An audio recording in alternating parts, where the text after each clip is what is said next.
Imagine you're analyzing sales data from the past quarter, and you need to identify which regions have met their quarterly targets. Sounds like a common task, right? But did you know that you can achieve this in just a few clicks using the Excel if function? In this video, we'll dive into 7 real-world examples of how to use the if function, so you can start applying them to your everyday work today. The if function is a powerful tool that allows you to test a condition and return a value if that condition is met. Its basic syntax is if logical underscore test, value underscore true, value underscore false. Let's break it down.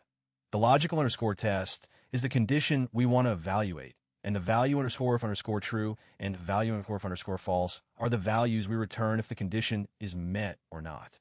Example 1, evaluating sales targets.